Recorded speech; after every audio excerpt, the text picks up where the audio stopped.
الرحيم الحمد لله رب العالمين والعاقبة للمتقين والصلاة والسلام على رسوله الكريم أبي القاسم محمد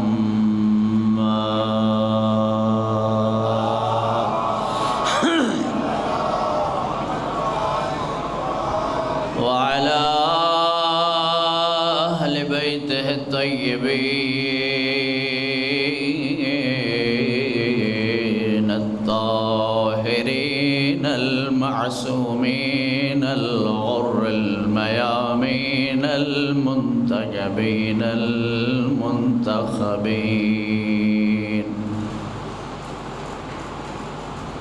لا سيما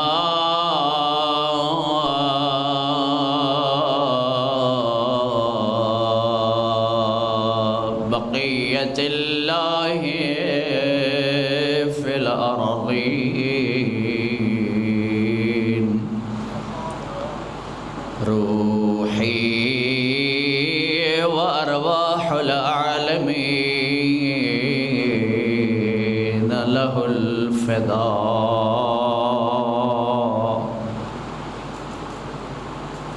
أما بعد فقد قال الله تبارك وتعالى في القرآن الكريم بسم الله الرحمن الرحيم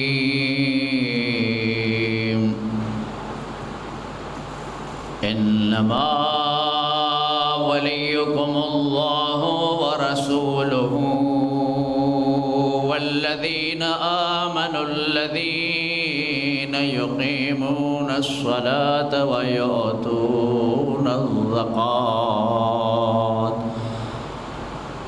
وهم راكعون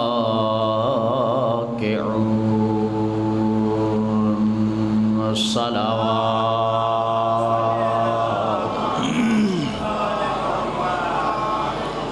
بارگاہ خداوند ذوالجلال میں التماس ہے کہ خداوند منان ہم سب کی اس مقام پہ اس حاضری کو عبادت شمار فرمائے۔ جتنے لوگ بھی مؤمنین و مؤمنات شریک فرش عزا ہیں، اللہ ہر ایک عزادار کی دلی مرادوں کو پورا فرمائے۔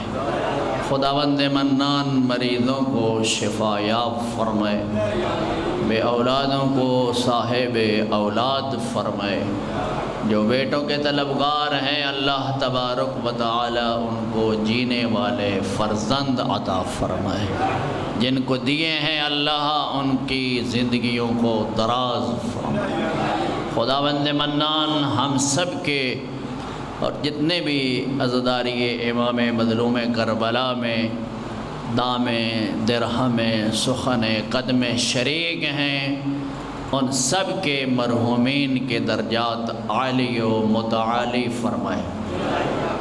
خداوند منان حقیقی وارث فرش عزا کے ظہور میں تعجیل فرمائے، اور ہم سب کو اسی طرح مشن حسین ابن علی مقصد فرزند زہرا کو پیش نظر رکھتے ہوئے عزاداری کرتے کرتے اس امام کے قدموں میں جام شہادت نوش کرنے کی سعادت عطا فرمائے۔ پورے جہان میں جہاں کہیں امام مظلوم کربلا کی عزاداری منانے والے عزاداری منا رہے ہیں، خدا سب کی حفاظت فرمائے۔ جتنی دشمن قوتیں طاقتیں اور قدرتیں اس عزاداری کے خلاف مکتب اہل بیت کے خلاف برسر پیکار ہیں، خدا ان سب کو نیست و نابود فرمائے اور ان کی سازشوں کو ہم سب کو خاک میں ملانے کی توفیق عطا فرمائے۔ علماء اعلام مراجع دینیہ کو خدا طول عمر عطا فرمائے، علماء بزرگان کو اللہ صحت و سلامتی عطا فرمائے، خداوند منان ہم سب کے گناہوں خطاؤں کو معاف فرمائے، ہمارا خاتمہ علی الاسلام فرمائے، ہمارا خاتمہ علی الایمان فرمائے، سایہ ولایت اہل بیت میں ہم سب کو جینے مرنے کی توفیق نصیب فرمائے۔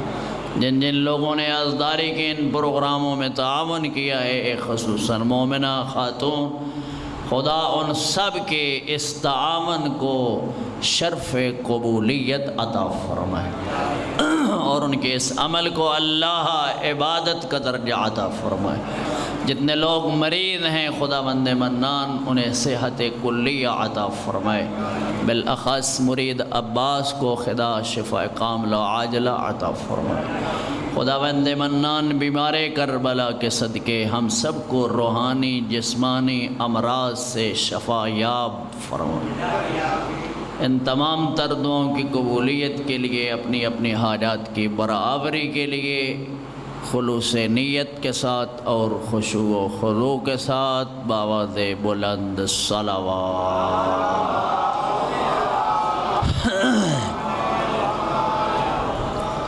ارشاد خداوند ذوالجلال ہے، انما ولیکم اللہ، ایک تمہارا ولی اللہ ہے، ورسولہ، اور دوسرا ولی اس کا رسول ہے، والذین آمنوا الذین یقیمون الصلاة ویؤتون الزکاة وہم راکعون، تیسرا تمہارا ولی وہ ہے جو ایمان لانے کے ساتھ ساتھ نماز پڑھتا ہے اور حالت رکوع میں زکوٰۃ دیتا ہے۔ تاریخ شاہد ہے، چاہے اہل سنت کی کتب کی ورق گردانی کرو، چاہے اہل تشیع، تمام مکاتب فکر کی تاریخ کو جب دقت کی نگاہ سے دیکھو گے تو ان تیسری آیت کے جتنے بھی اوصاف ہیں ان تمام تر اوصاف اور صفات کا مالک علی کو پاؤ گے۔ اللہ اکبر، یا رسول اللہ۔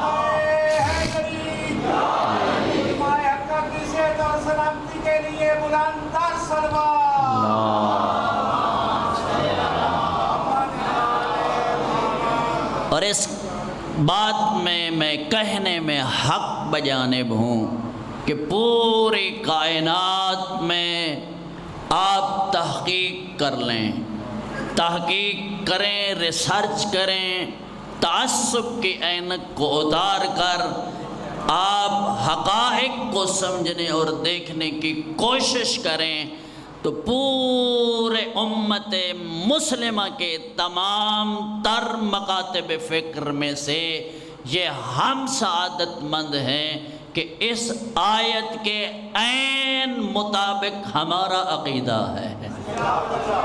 جب اللہ نے کہا ایک تمہارا ولی اللہ ہے، دوسرا رسول ہے، تیسرا وہ ہے جو نماز پڑھتا ہے اور حالت رکوع میں زکوٰۃ دیتا ہے، جب اس نے کہا انما ولیکم اللہ، ہم نے کہا لا الہ الا اللہ۔ جب ادھر سے آیا کہ تمہارا دوسرا ولی اس کا رسول ہے، ہم نے کیا کہا؟ محمد رسول اللہ۔ جب تیسری ولایت کے اوصاف کو ہم نے تاریخ کے سانچے میں دیکھا تو علی میں نظر آئے، ہم نے بڑی سعادت سے یہ کہا علی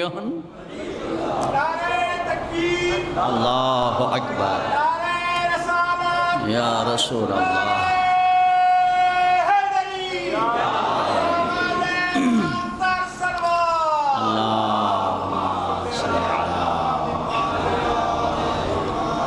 ہم پڑھتے ہیں لا الہ الا اللہ، کوئی معبود نہیں سوائے اس وحدہ لا شریک خدا کے، محمد الرسول اللہ۔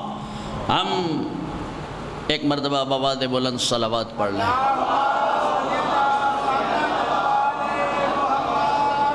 محمد الرسول اللہ۔ ہم اللہ کی توحید کے بعد اس چیز کا اعتراف کرتے ہیں، اقرار کرتے ہیں، ایمان لے آتے ہیں کہ اللہ نے اپنے بعد جس ہستی کو بھیجا وہ محمد ہے اور وہ رسول برحق ہے۔ اور علی ولی اللہ پڑھ کے کہہ کے ہم اس چیز کا بھی اظہار کرتے ہیں کہ اللہ اور اس کے رسول کے بعد اگر ہمارا کوئی دنیا اور شریعت کا حاکم ہے تو وہ علی ابن ابی طالب ہے۔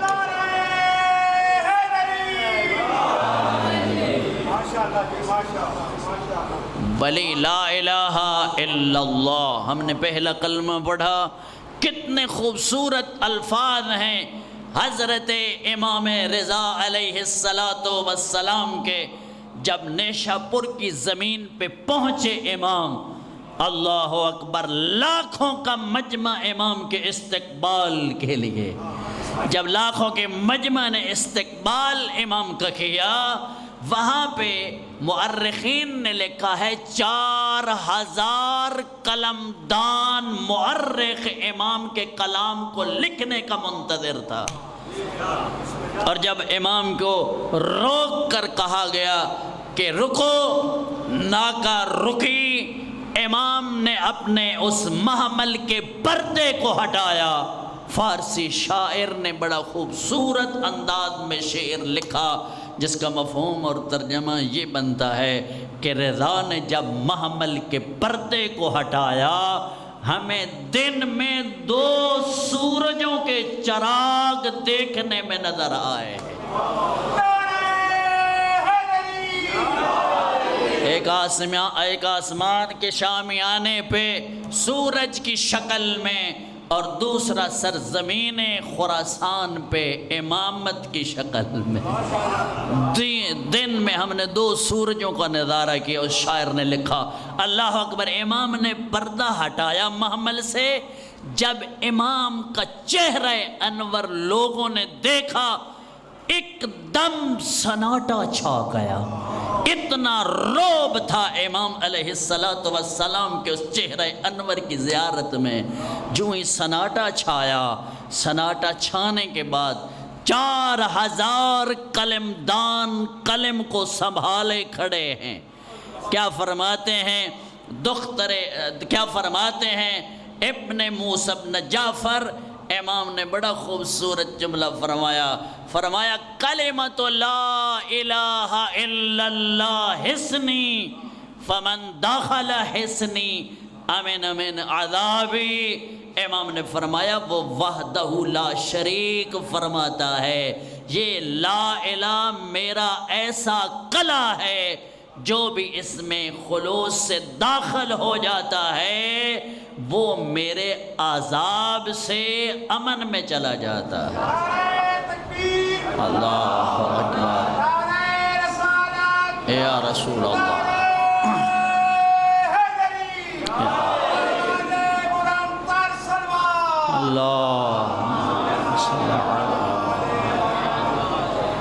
امام نے فرمایا، یہ حدیث قدسی کے الفاظ ہیں کہ ذات ذوالجلال ارشاد فرماتی ہے، یہ کلمہ لا الہ الا اللہ میرا بڑا مضبوط قلعہ ہے، اور جو بھی اس میں داخل ہو گیا اس نے میرے عذاب سے امان پائی۔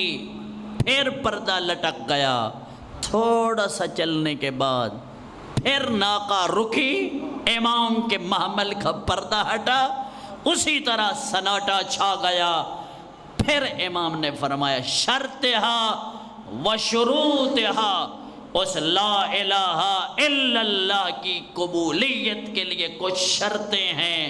پھر اپنی طرف اشارہ کر کے کہا وَأَنَا مِن شُرُوطِهَا، لا الہ اس کی قبول ہوگی جو میں رضا کی ولایت کا کلمہ پڑھے گا۔ امام رضا علیہ السلام کی عظمت بآواز بلند تر صلوات۔ اللہم صلی اللہ شرطها و شروطها، اس لا الہ الا اللہ کی قبولیت کی کچھ شرائط ہیں، اور ان میں سب سے بڑی شرط میں رضا کی امامت اور ولایت ہے۔ گویا امام یوں فرمانا چاہتے ہیں، یاد رکھو لا الہ الا اللہ بھی اس طرح پڑھنا ہوگا جس طرح میں رضا کہہ رہا ہوں، لا الہ الا اللہ اس طرح ماننا پڑے گا جس طرح رضا مانتا ہے، لا الہ الا اللہ کا اسی طرح دل و جان سے تمہیں بھی اقرار کرنا پڑے گا جس طرح میں رضا کا حکم ہوگا۔ لا الہ الا اللہ میں تم اپنی مرضی نہیں کر سکتے۔ اس لیے میرے بھائیو میرے بزرگوں، میں نے دن کو بھی کہا کہ لفظ ولایت، ولی، مولا، اس کے معنی میں ایک غیر شیعہ نے ہمیں دھوکہ دیا ہے۔ میری طرف توجہ رہے، لفظ بلندتر صلوات،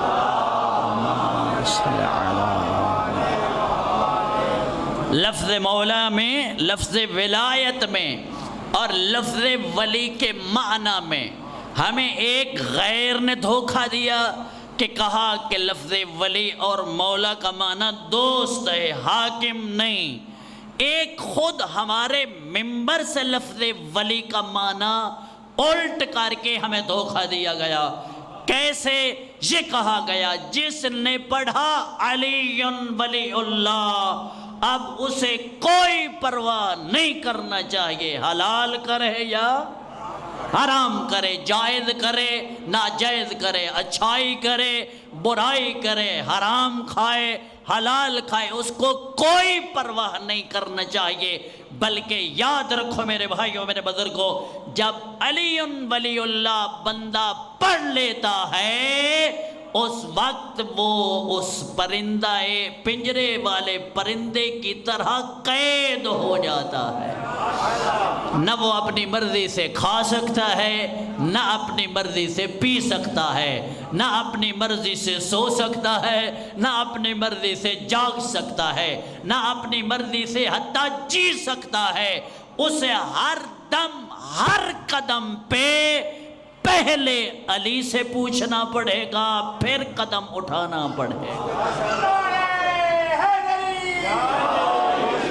لفظ ولی کا معنی جب حاکم کے معنی میں لیں گے اس وقت یاد رکھیں لا الہ الا اللہ بھی پڑھنا ہوگا تو علی کی مرضی سے، محمد الرسول اللہ پڑھنا ہوگا وہ بھی علی کی مرضی سے، کوئی عقیدہ رکھنا ہوگا وہ بھی علی کی مرضی سے، کوئی عمل کرنا ہوگا وہ بھی علی کی مرضی سے۔ نہ انسان علی ولی اللہ پڑھنے کے بعد اپنی مرضی سے عقیدہ گھڑ سکتا ہے، اور نہ علی ولی اللہ پڑھنے کے بعد بندہ کوئی اپنی مرضی سے عمل کر سکتا۔ لفظ ولایت کا معنی آزادی نہیں ہے، لفظ ولایت کا معنی دوستی نہیں ہے، لفظ ولایت کا معنی یہ ہے کہ جب تو نے علی ولی اللہ پڑھ لیا تو نے علی کی بیعت کر لی۔ جب تو نے علی کی بیعت کر لی پھر یاد رکھ نہ تیری جان اپنی ہے، نہ تیرا مال اپنا ہے، نہ تیری اولاد اپنی ہے، نہ تیری نگاہ اپنی ہے، نہ تیری سماعت اپنی ہے، نہ تیری بصارت اپنی ہے، نہ تیری سوچ اپنی ہے، نہ تیری فکر اپنی ہے، نہ تیری نیند اپنی ہے، نہ تیرا کاروبار اپنا ہے، نہ تیری زندگی اپنی ہے، نہ تیری موت اپنی ہے۔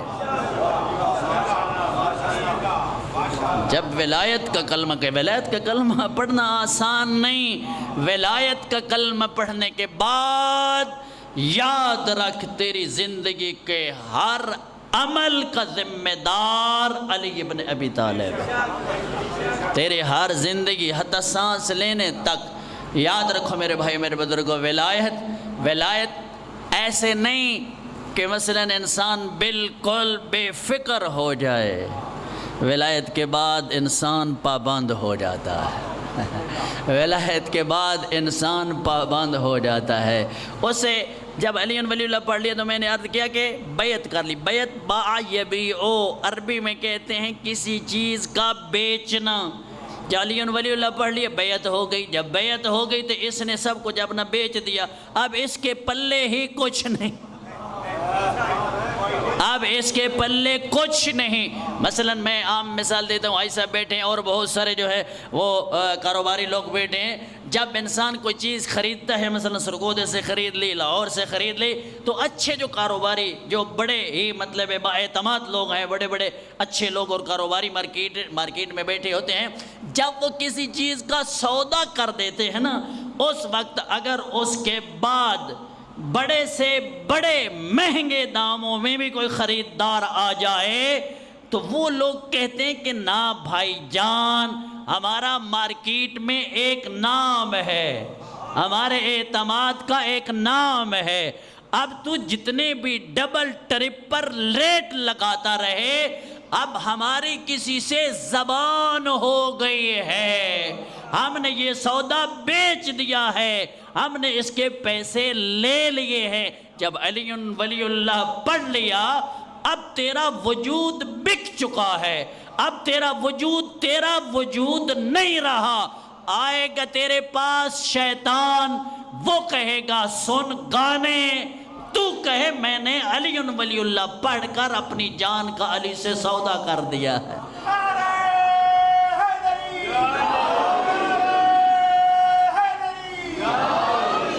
اب میرا سننا میرا نہیں رہا، اب میرے کان میرے نہیں ہیں. اور اس کے بعد شیطان آئے گا، کہے گا بول جھوٹ.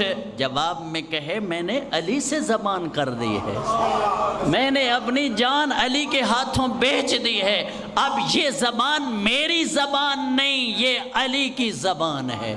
اب شیطان آئے گا، دیکھے گا، کہے گا سامنے سے خوبصورت عورت آ رہی ہے، دیکھ تجھے لذت آئے گی اور تجھے مزہ آئے گا. یہ جواب میں کہے شیطان یاد رکھ میں نے اپنی جان کا سودا علی کے ہاتھوں کر دیا ہے. اب میری آنکھیں نہیں رہیں، میری آنکھوں کا مالک بھی علی ہے، میرے کان کا مالک بھی علی ہے، میری زبان کا مالک بھی علی ہے، میرے ہاتھوں کا مالک بھی علی ہے، میرے پاؤں کا مالک بھی علی ہے، میری جان کا مالک بھی علی ہے. میرے سب کچھ علی کے اختیار میں چلے گئے. اگر ایسے زندگی گزارے گا پھر تیرے ایک ایک جسم کے خون کے قطرے سے علی علی کی آوازیں آئیں.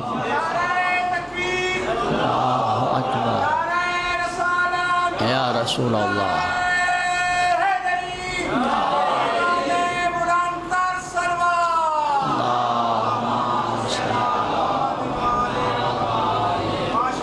اس لیے میرے بھائی مر دونوں طرف سے دھوکے سے خبردار رہو. دشمن نے ولایت کے معنی میں دھوکہ دیا اور علی کی عظمت کو گھٹانا شروع کیا. دوست نے اور ممبر پہ آنے والے نے لفظ ولایت کے معنی میں دھوکہ دے کر تجھے علی کی سیرت و کردار سے دور رکھا.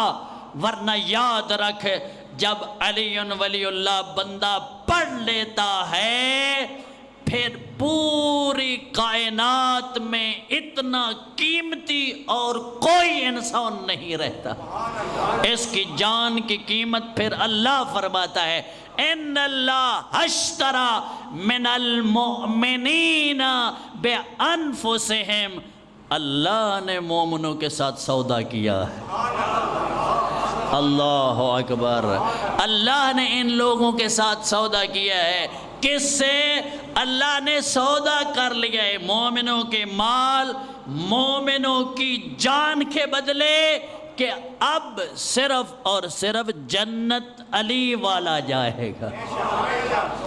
جب تم اس طرح علی سے سودا کرو گے پھر تمہاری قیمت اس قدر عروج پہ چلی جائے گی، تم کائنات کے وہ گوہر بن جاؤ گے. پھر تمہاری جان کا خریدار کائنات میں فقط وحدہ لا شریک اللہ ہوگا، اور تمہاری جان کا کوئی کائنات میں خریدار نہیں. لہذا بیعت کا معنی آزادی نہیں، بیعت کا معنی بیچنا. بیعت کا معنی بیچنا. ہم نے علی ولی اللہ جب پڑھ لیا، ایک بیعت کا معنی ہم لیتے ہیں کہ مثلا پیر کے ہاتھوں پہ ہاتھ رکھ کر بیعت کر لی، ٹھیک ہو گیا، فلاں مرشد ہاتھوں میں بیعت کر لی. یاد رکھیں میرے بھائیو میرے بزرگوں، بیعت فقط اور فقط یا نبی کی یا امام کی، نبی اور امام کے علاوہ کسی کی بیعت کرنا مکتب اہل بیت میں حرام ہے. اس لیے کہ بیعت ہوتی ہے مال جان کا سودا کرنا ہوتا ہے جنت لینے کے بدلے. اب جس باوے کے ہاتھوں بیعت کر رہے ہو اس کو پتہ نہیں اپنی جنت کا بھی اسے پتہ ہے یا نہیں ہے. چاہے جائے کہ وہ تمہیں جنت میں ٹکٹیں دے رہا ہو، وہ تمہیں جنت میں بھیج رہا ہو. بیعت فقط نبی کی یا امام کی، اس کے علاوہ کسی کی بیعت نہیں. اس لیے ہم انما ولیکم اللہ کہ اس اللہ کے حکم پہ لا الہ الا اللہ پڑھا، محمد الرسول اللہ پڑھا، علی ولی اللہ پڑھا. ہم اس کلمہ حق کے قائل ہیں. انشاءاللہ جو بھی اس کلمہ حق کو اس طرح مانے جس طرح علی فرماتے ہیں، اس کا آخرت میں ٹھکانہ یقیناً جنت ہے. چونکہ جب ولایت امیر المومنین کا آپ نے کلمہ پڑھا ہے اس وقت آپ لا الہ الا اللہ بھی اپنی مرضی سے نہیں کہہ سکتے. لا الہ الا اللہ بھی اسی طرح ماننا پڑے گا جس طرح علی نے فرمایا ہے. اور میں یہ کہنے میں حق بجانب ہوں، کیا لا الہ الا اللہ کا ترجمہ یا معنی یا مفہوم علی قرآن کے خلاف بتائے گا یا قرآن کے مطابق بتائے گا؟ قرآن کے مطابق. ہم نے آج تک جو لا الہ الا اللہ کا ترجمہ کیا ہے وہ صرف یہ کیا ہے کہ کوئی معبود نہیں سوائے اللہ کے. لفظ معبود الہ کا صرف ایک معنی ہے. آپ ایسا کریں، قرآن مجید کے 20ویں پارے کی ابتدائی چند آیات پڑھیں، وہاں پہ اللہ وحدہ لا شریک نے اس الہ کا معنی بتایا ہے کہ الہ کس کو کہتے ہیں.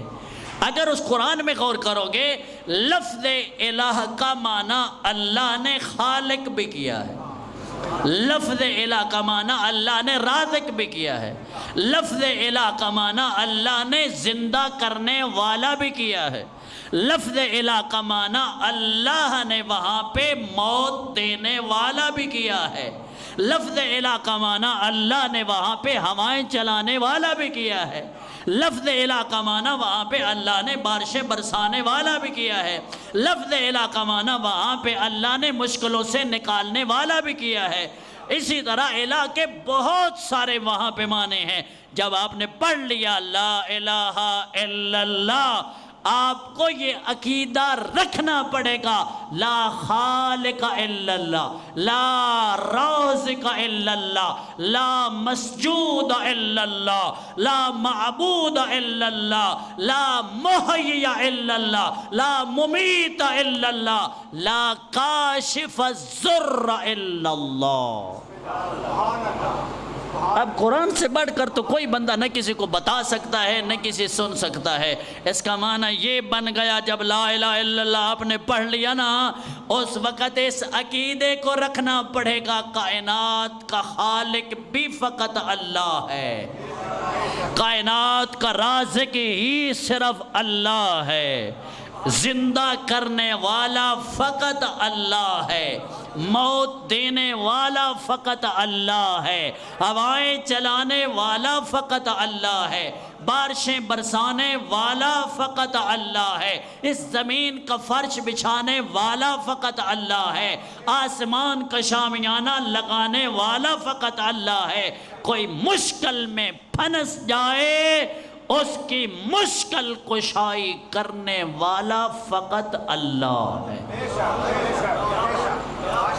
اب جب لا الہ الا اللہ پڑھ لیا ہے تو اس کے تقاضے یہ ہیں جو قرآن کہتا ہے 20واں پارہ پڑھ لینا، مجھ پہ اعتماد نہ کرنا، کسی مولوی پہ اعتماد نہ کرنا، کسی ذاکر پہ اعتماد نہ کرنا۔ 20ویں پارے کی ابتدائی آیات میں اللہ وحدہ لا شریک نے لفظ الہ کا معنی بتایا ہے۔ لفظ الہ کا معنی فقط معبود نہیں ہے کہ صرف اللہ کے علاوہ اور کوئی معبود نہیں، مسجود نہیں، وہاں پہ لفظ الہ کے معنی بڑے تفصیل سے قرآن مجید میں بتائے گئے ہیں۔ تو جب اس الہ کے معنی آپ کو وہاں پہ سمجھ آئیں گے، اس وقت جب آپ لا الہ الا اللہ پڑھیں گے، پھر لا الہ الا اللہ پڑھنے کا کوئی لطف ہی اور ہوگا۔ اس لیے میرے بھائی میرے بزرگوں، بنیادی چیز ہی انسان کے لیے عقیدہ توحید ہے۔ نظریہ توحید بنیادی عقیدہ ہے ہمارا۔ اگر انسان موحد نہیں، توحید پرست نہیں، وہ بندہ دائرہ اسلام سے خارج ہو جاتا ہے، مشرک ہو جاتا ہے۔ اور خدا کی ذات کیا ارشاد فرماتے، ان الشرک لظلم عظیم، اتنا کوئی گناہ بھی بڑا نہیں جتنا اللہ نے شرک کو بڑا کیا ہے۔ شرک سب سے بڑا گناہ۔ ان اللہ یغفر الذنوب جميعا، ذات ذوالجلال سارے کے سارے بندے کے گناہ معاف کر دے گا، مگر شرک کبھی معاف نہیں کرے گا۔ اس لیے شرک ایک بہت بڑا گناہ ہے۔ میں تو عموماً کہتا ہوں ہمارے معاشرے کی بڑی عجیب صورتحال ہے۔ اگر کسی کا بچہ، جوان، بیٹا، بھائی اگر کہیں پہ کسی جوئے کے اڈے سے پکڑا جائے اور اس کے ابا کو بتایا جائے کہ جناب آپ کا بیٹا جوا کرتے ہوئے، جوا کھیلتے ہوئے پکڑا گیا، آپ خود بتاؤ کہ اس باپ کو نیند آئے گی؟ یا کسی شراب کے اڈے سے اگر کسی کا بیٹا پکڑا جائے شراب پیتا ہوا، اس کے بابا کو کوئی آ کر بتائے کہ تیرے بیٹے نے وہاں شراب کے اڈے پہ بیٹھ کر شراب پی، تو اس والد کی کیا کیفیت ہوگی؟ اسی طرح کسی کے بیٹے کی چوری پکڑی جائے، اسی طرح کسی بیٹے کے کوئی اور گناہ پکڑا جائے، تو اس بابے کو، اس اماں کو اپنے بیٹے کے گناہ پہ نیند نہیں آتی، جبکہ یہ وہ گناہ ہیں جو قابل معافی گناہ ہیں۔ اگر کوئی بندہ کسی کو کہے جناب حاجی صاحب تہاڈا بیٹا مشرک ہو گیا، وہ چھڈوئے مولوی والیاں گلاں نے، یہاں پہ کوئی اس کو پرواہ نہیں ہوگی، یہاں پہ اس کو کوئی فکر نہیں ہوگی، یہاں پہ اس کی کسی قسم کی کوئی ٹینشن نہیں ہوگی۔ جبکہ اگر زنا کرتا پکڑا گیا، شراب پیتے، جوا کھیلتے، چوری کرتے پکڑا جاتا ہے، یہ قابل معافی گناہ ہیں، ان کے بعد بندہ جنت جا سکتا ہے توبہ کر کے، مگر مشرک بندہ کبھی بھی جنت نہیں جا سکتا۔ آج جب ہم کہتے ہیں بچاؤ اپنے جوان بیٹوں اور بھائیوں کو، اپنی جوان اولادوں کو، بیٹیوں کو بچاؤ، بیٹوں کو بچاؤ، یلغار آ رہی ہے غلات کی، ادھر سے ادھر سے، رائٹ سے لیفٹ سے، مگر کوئی پرواہ نہیں کی جاتی۔ صرف یہی کہا جاتا ہے یہ مولویوں کی باتیں ہیں۔ نہ میرا بھائی، میرا بزرگ، تجھے اس وقت پتہ چلے گا جب تو اندھیری قبر میں جائے گا، اس کے بعد پتہ چلے گا کہ تیرا بیٹا جو ہے اس کا ایمان کتنا ایمان ہے، کس مقام پہ ہے، کس سٹیج پہ ہے، اور تیرے بیٹے کا ایمان تجھے کتنا کام دے سکتا ہے۔ میرے بھائیوں، میرے بزرگوں، امام رضا نے باقاعدہ طور پہ ایک حدیث جو بہار الانوار اور بہت ساری ہماری شیعہ کتب میں موجود ہے، امام نے الرٹ کیا، احذروا شبابکم عن الغلات، شیعو اپنے جوانوں کو غالیوں سے بچاؤ، غالیوں سے بچاؤ۔ غالی کا کیا کام ہوتا ہے؟ امام نے فرمایا یہ غالی عظمت خدا کو گھٹا دیتا ہے، اور جب یہ غالی عظمت خدا سے عظمت خدا کو گھٹاتا ہے، اس وقت یہ دائرہ اسلام سے خارج خارج ہو جاتا ہے، اس کا اسلام سے کوئی تعلق، مشرک بندہ نجس ہے۔ انما المشرکون نجس، مشرک نجس ہیں۔ کتے کو ہاتھ لگاؤ، مشرک کو ہاتھ لگاؤ، دونوں کے ہاتھ لگانے سے نجاست سرایت کرتی ہے۔ اور شرک کیا ہے؟ شرک یہ ہے اللہ کے علاوہ کسی کو رازق ماننا، شرک ہے۔ اللہ کے علاوہ کسی کو خالق ماننا، شرک ہے۔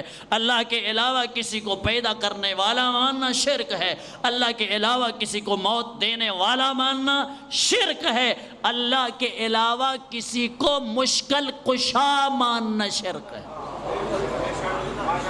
امن یجیب المضطر اذا دعاہ ویکشف السوء، انہیں قرآن کی آیات میں ملتا ہے کون ہے مضطر و پریشان کی آواز کو سن کر اس کی مشکل کو حل کرنے والا۔ آگے ساتھ ہی ذات ذوالجلال ارشاد اِلٰہٌ مع اللہ، اس مشکل کشائی میں اللہ کے علاوہ کسی اور کو بھی الہ مانتے ہو؟ اس لیے میرے بھائیو میرے بزرگوں، حقیقت تشیع یہ ہے، حقیقت تشیع یہ ہے اس کائنات کا نظام تدبیر کرنا، چلانا، یہ سب کچھ دست خداوند ذوالجلال میں ہے، اور جن ہستیوں کے صدقے چلا رہا ہے ان ہستیوں کو علی اور اولاد علی کہتے۔ امام زمانہ علیہ السلام کے القاب آپ سنیں، امام کے القاب ہے، القاب ہیں فَبِيُمْنِهِ رُزِقَ الْوَرَى فَثَبَتَتِ الْأَرْضُ وَالسَّمَاءُ وَبِوُجُودِهِ ثَبَتَتِ الْأَرْضُ وَالسَّمَاءُ۔ اے بحر میں لعل ولایت، اے نرجس خاتون کے فرزند، اے یوسف زہرا، میں سلام پیش کر کے تجھے کہتا ہوں یہ نظام کائنات چل ہی تیرے وجود کی برکت سے رہا۔ وَبِوُجُودِهِ ثَبَتَتِ الْأَرْضُ، تیرے ہی ہاتھوں سے، تیرے ہی دست سے، تیری ہی رحمتوں سے، تیری ہی برکتوں سے اللہ پورے نظام کائنات کو چلا رہا ہے، اور تیرے ہی قدم سے یہ زمین کا فرش اپنے مقام پہ قائم ہے۔ اس لیے ہمارا اللہ اکبر یا علی، ایک مرتبہ بآواز بلند صلوات پڑھ۔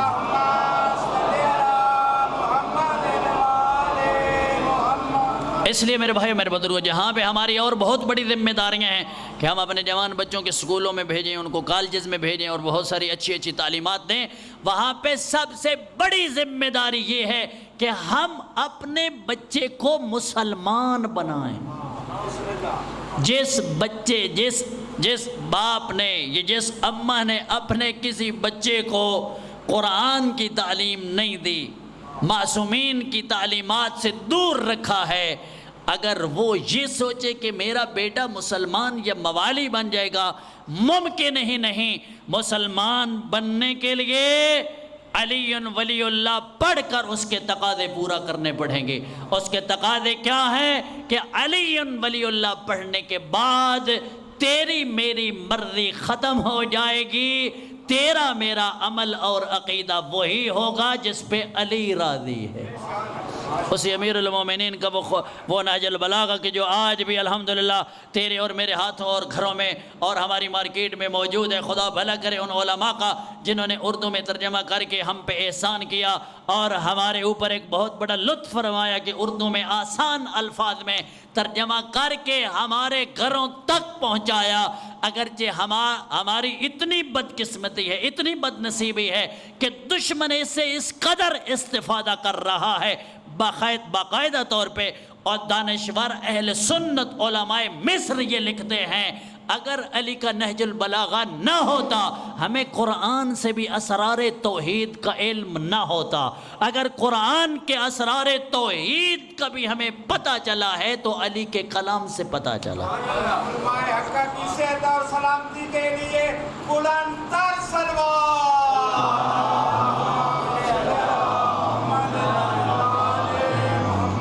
اس لیے اس مولا کے کلام کو پڑھیے، اس مولا کے کلام میں غور کیجیے، اس مولا کے کلام میں تفکر کیجیے، تدبر کیجیے۔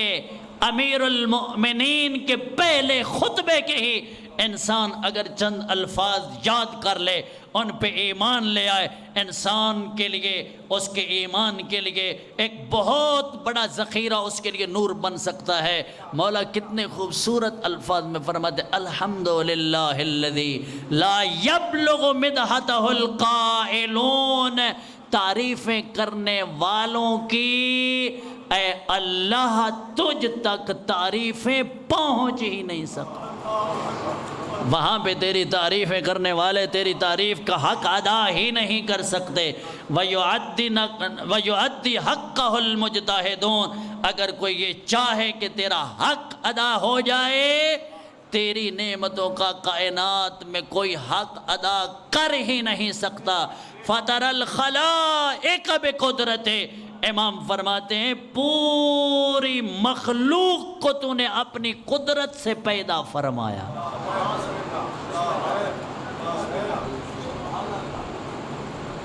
فَتَرَ الْخَلَائِقَ بِقُدْرَتِهِ نَشَرَ الرِّيَاحَ بِرَحْمَتِهِ، امام فرماتے ہیں جہان میں یہ ہوائیں تو نے اپنی رحمت سے چلائیں۔ وَوَدَّدَ بِالصُّخُورِ مَيَدَانَ عَرْضِ، تو ہی وہ قادر مطلق ہے جس نے زمین کا فرش بچھا کر اوپر پہاڑوں کی میخیں لگا کر اس زمین کو انسانوں کے لیے سکون کا سبب بنایا۔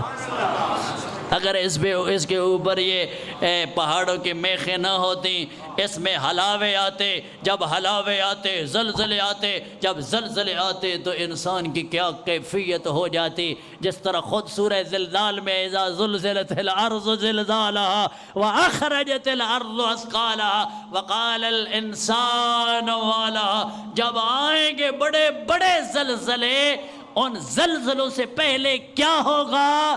یہ پہاڑ ریزہ ریزہ ہو جائیں گے۔ جب پہاڑ ریزہ ریزہ ہو جائیں گے تو یہ جو بطور میخیں پہاڑ اللہ نے زمین پہ بنائے ہیں، جب یہ ریزہ ریزہ ہو جائیں گے اس وقت زمین میں زلزلے شروع ہو جائیں گے۔ جب زمین میں زلزلے آ جائیں گے اس وقت تو یہ کیفیت ہوگی کہ یہ مردے زمین سے اس زلزلے کی وجہ سے باہر آ جائیں۔ یہ سب اللہ کی قدرت، اور بڑی خوبصورت دعائیں ہیں۔ دعاؤں میں بھی اللہ تبارک و تعالی کی صفات، اللہ تعالی کے اوصاف، جناب امیر المؤمنین کی ایک دعا، دعائے کمیل کو لے لیں، دعائے یستشیر کو لے لیں، دعائے اشارات کو لے لیں، دعائے سماعت کو لے لیں، دعائے عدیلہ کو لے لیں، دعائے جوشن کبیر کو لے لیں، دعائے جوشن صغیر کو لے لیں، دعائے صباح کو لے لیں، دعائے افتتاح کو لے لیں، اور ابو حمزہ صومالی کی دعا، شبہائے ماہ مقدس رمضان کی دعا امام زین العابدین کی، ان میں غور و خوض کریں، تمہیں پتہ چلے کہ اللہ کی ذات کے اوصاف و صفات جس طرح علی اور اولاد علی نے بتائے ہیں، پوری کائنات میں اس انداز میں اللہ کا اور کسی نے تعارف نہیں کروایا۔ یہ ہمارے لیے اللہ اکبر یا رسول اللہ یا علی۔ دعائے یستشیر کے پہلے چند جملے یعنی انسان کے ایمان کے لیے یقین جانے کافی ہو رہتے ہیں۔ مولا امیر فرمایا الحمدللہ الذی لا الہ الا هو الحق المبین المدبر بلا وزیر ولا خلق من عبادہ یستشیر، حمد ہے اس اللہ کے لیے جو پوری کائنات کے نظام کو تدبیر کرتا ہے، مگر تدبیر کائنات میں اس وحدہ لا شریک کا کوئی وزیر نہیں۔ اللہ اکبر، المدبر بلا وزیر ولا خلق من عبادہ یستشیر۔ مولا امیر فرماتے ہیں پوری کائنات کو جب خلق فرمایا، بلکہ خلق کرے گا، مخلوق کو اور پیدا کرے گا، کسی مخلوق کو خلق کرنے میں اللہ کا کوئی مشیر بھی نہیں۔ بندہ وزیر اور مشیر وہ بنائندا ہے جیڑا محتاج ہووے سن دے بیٹھے ہو کہ دائی تھوڑی بالی بندہ غلطی کرے تو اس ویلے سجیو وزیر آتا ہے ان جناب نہیں مشیر آتا ہے ان جناب نہیں اس سے پتہ چلتا ہے ہمیشہ وزیر و مشیر وہ بناتا ہے جو ناقص ہوتا ہے قبلہ سب تشریف لائے بآواز بلند صلوات پڑھ لیں وزیر اور مشیر وہ بناتا ہے جو ناقص ہوتا ہے وہ ہر نقص و عیب سے منزہ و مبرہ ہے نہ اسے وزیر کی ضرورت ہے نہ اسے مشیر کی ضرورت ہے وہ تمام تر کائنات کو تدبیر کرنے میں خود مختار اور قادر مطلق ہے نہ وہ کسی وزیر کا محتاج ہے نہ کسی مشیر کا محتاج ہے آگے مولا امیر فرماتے ہیں انت الذی لا رافع لما وضعتا ولا واضع لما رفعتا ولا معز لمن اضللتا ولا مذل لمن اعززتا ولا مانع لما اعطیت ولا معطی لما منعت کہاں سے لاؤ گے علی جیسا امام دنیا والوں کہاں سے لاؤ گے علی جیسا امام اور راہبر جو تجھے بتائے ذات ذوالجلال کی بارگاہ میں مناجات کرتے کرتے فرماتا ہے تو ہی ہے بلند کرتا ہے تو ہی ہے پست کرتا ہے فرماتا ہے مولا علی فرماتے ہیں جس کو تو بلند کرے کوئی پست نہیں کر سکتا جس کو تو پست کر دیتا ہے کوئی اللہ اکبر اللہ اکبر امام فرماتے ہیں انت الذی لا رافع لما وضعتا ولا واضع لما رفعتا ولا معز لمن اضللتا ولا معز لمن اعززتا عزت بھی تیرے ہاتھ میں ہے ذلت بھی تیرے ہاتھ میں ہے جس کو تو چاہے عزت دینا کوئی ذلیل نہیں کر سکتا جس کو تو ذلیل کرتا ہے کوئی عزت نہیں دے سکتا انت الذی لا مانع لما اعطیت ولا معطی لما منعت جس کو تو عطا کرتا ہے اس کو کوئی روک نہیں سکتا جس کا تو روک لے اس کو کوئی عطا نہیں کر سکتا اور اسی مولا امیر نے فرمایا تھا دنیا والو اے مبلغین ممبر پہ آنے والو ہمیشہ تبلیغ کرنا لوگوں کو حلال حرام بتانا امر بالمعروف کرنا نہی عن المنکر کرنا کبھی لوگوں سے خوف نہ کھانا کہ کہیں امر بالمعروف کرنے سے نہی عن المنکر کرنے سے لوگ مجھے مار نہ دیں لوگ میرا رزق نہ بند کر دیں لوگ میری فیسیں نہ بند کر دیں امام نے فرمایا میں علی ضمانت دے کے جا رہا ہوں لا یقربان من الاجل ولا ینقصان من الرزق تبلیغ کرنے سے نہ کوئی بندے کی موت واقع کر سکتا ہے نہ کوئی بندے کا رزق گھٹا سکتا ہے رازق بھی وہی ہے محیی اور ممیت بھی وہی ہے اس لیے میرے بھائیو میرے بزرگوں انسان نے اتنا ہی زندہ رہنا ہے جب تک اس کی حکمت کا تقاضا ہے اس سے پہلے نہ کوئی کسی کو موت دے سکتا ہے نہ کسی کو زندگی دے سکتا ہے موت بھی اسی کے ہاتھ میں ہے زندگی بھی اسی کے ہاتھ میں ہے عزت بھی اسی کے ہاتھ میں ہے ذلت بھی اسی کے ہاتھ میں ہے پوری کائنات کا نظام ہی اس کے دست قدرت میں ہے جیو ایسے علی والے بن کر جس طرح علی چاہتا ہے علی فرماتے ہیں تجھے عزت کی زندگی جینا چاہیے جس مظلوم کے غم میں فرش عذاب بچھا کے بیٹھے ہو وہ حسین فرماتے ہیں میں حسین کو عزت کی موت ذلت کی زندگی سے کہیں بہتر نظر آتی عزت کی زندگی ہو عزت کی موت ذلت کی زندگی سے بہتر ہے یہ سب تعلیمات ہم تک پہنچانے کے لیے ذرا کربلا کی قربانی میں غور کیجئے کتنا بڑا نقصان ہوا ہے خاندان زہرا کا میں نے پچھلی رات بھی عرض کیا تھا کہ حسین ابن علی نے بھائی بھی دیے بیٹے بھی دیے مہمان بھی دیے جوان بھی دیے ہر مہمان اور جوان اور ہر ایک قربانی کا ایک اپنا مقام تھا مگر کچھ ایسی قربانیاں ہیں جس نے حسین کو ہلا کے رکھ دیا۔ کچھ ایسی کربلا میں قربانیاں ہیں جن قربانیوں کی وجہ سے حسین بہت زیادہ متاثر ہوئے۔ ان میں 2 جوان ہیں، ایک شبیہ پیغمبر علی اکبر اور دوسرا حسین کا کڑیل جوان بھائی عباس۔ اللہ اکبر، جب بھیجنے لگے قوم اشقیاء کی طرف، ایک جملہ امام نے فرمایا، عباس تو بھی الوداع کر کے جا رہا ہے، انت صاحب لوائی، تو میری فوج کا علم بردار تھا۔ جھکی آنکھیں کر کے آہستہ آہستہ آداب کے ساتھ عرض کیا، مولا مجھے یہ تو بتاؤ، جس فوج کا میں علم بردار ہوں وہ فوج کہاں ہے؟ وہ فوج کہاں ہے؟ آخر جب مولا امام حسین نے اجازت دے گی، چلے گئے حضرت عباس۔ کس طرح اترے گھوڑا سے، شاہ صاحب قبلہ انشاءاللہ میرے بعد اچھے انداز میں شب عاشور بتائیں گے کس طرح اترے۔ کسی نے نیزہ مارا، کسی نے گرز مارا، کسی نے تلوار ماری، کسی نے تیر ماری۔ کیسے اترے میں نہیں بتا سکتا۔ یہ اس سے پتہ چلتا ہے جب حسین عباس کو مقتل سے لینے گئے، 2 قسم کے آپ مصائب سنتے رہتے ہیں۔ ایک یہ ہے کہ جب مقتل سے لاشِ عباس اٹھانے گئے امام حسین، حضرت عباس نے عرض کی، مولا مجھے سکینہ سے شرم آتی ہے، اس قسم کی کوئی بات نہیں ہے۔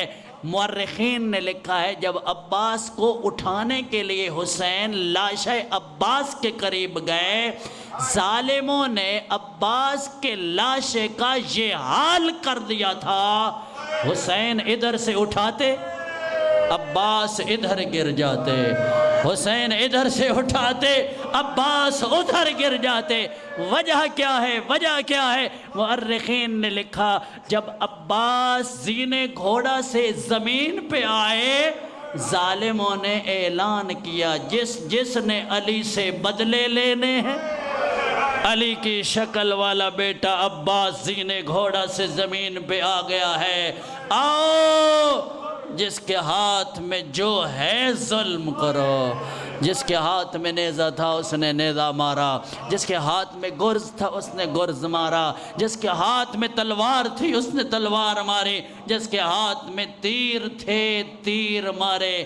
اسی لیے حسین کا لاشِ عباس پہ پہنچنے سے پہلے ظالموں نے عباس کے لاشہ کا حال ہی یہ کر دیا تھا، ادھر سے اٹھاتے عباس ادھر۔ اس سے بھی بڑھ کر مصیبت کا جملہ اور آخری، اور آپ کی زحمت کو تمام کروں، جب دفن کرنے کے لیے زین العابدین امام تشریف لے آئے، بنو اسد کو کہا ایک چٹائی لے کر آؤ۔ جب مولا سے پوچھا گیا مولا چٹائی کیا کرنی ہے، امام نے فرمایا میں نے اپنے چچا عباس کو دفن کرنا ہے۔ کیسے؟ امام نے فرمایا مسلمانوں نے میرے چچے عباس کو تقسیم کر دیا ہے۔ لاش عباس کو دفن کرنے کے لیے زین العابدین کہیں سے کوئی ٹکڑا اٹھاتے، کہیں سے کوئی ٹکڑا اٹھاتے۔ الا لعنت اللہ علی القوم الظالمین وسيعلم الذين ظلموا أي منقلب ينقلبون ربنا تقبل منا إنك أنت السميع الدعاء